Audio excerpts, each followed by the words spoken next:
was it about this the story of what happened around that time of the war that really what made you want to make this movie? It's about the man. It's about the power of what's possible, about what one individual can do. The fact that he found himself going out to volunteer but expecting to stay a week or two.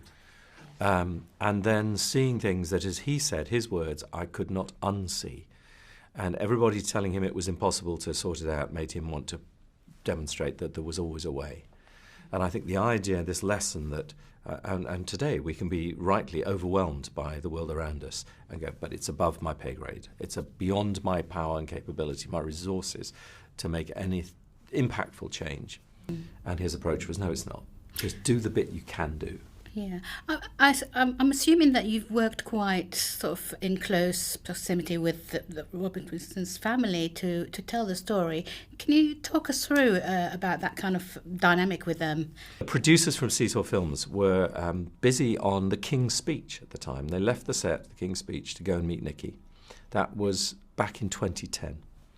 And there was a whole process then with him, and then after his death with his daughter and biographer, Barbara, to work out the story and to work out what the story needed to be and how we told it respectfully to him. Her one requirement was that Anthony Hopkins should play her father. His response had always been, nobody wants to hear about me. Those that do know already. And that was about his enduring modesty. The broader family has had a growing pride in their grandfather, their father, and what he did and what he taught the world. So they've very much engaged. They've been very involved. Every detail they could give us, the way Nicky's house looked, down to the suitcase that Greta carried on her travels. I mean, everything we can evoke, we have evoked and got as accurate as we could. Did you also work closely with the survivors, with the kids that he brought in?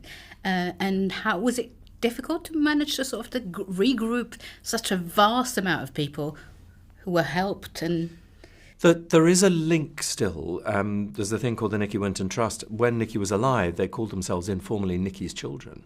And you have to remember that all those people had come here. Most of them had lost their families, their parents. Mm-hmm. And Nicky suddenly provided a lightning rod back to who they were and where they came from. So they gravitated around Nicky when he was alive, and they still connect now because he opened up a history for them as individuals. They still come together now. At the London opening of this film, we had 12 of them in the audience. And I mean, it gives me goosebumps. The emotion of seeing those 12 people stand in the audience who had left Prague together as children 85 years ago and to be there now just really nails home how true this story is and what that means to have based on a true story in the front of your film.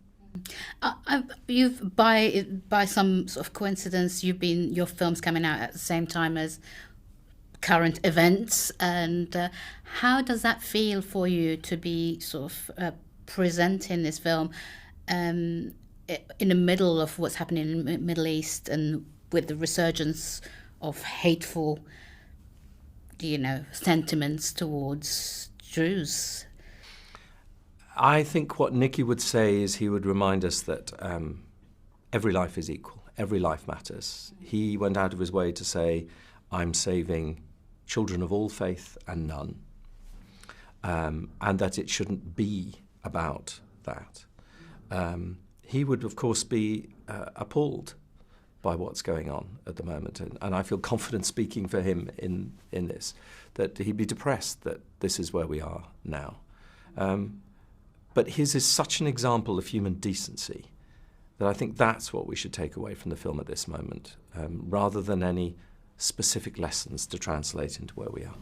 Okay, what do you hope the kind of message your film is likely to sort of, how would it be received by people who weren't quite sure about that time of in Europe's history, really?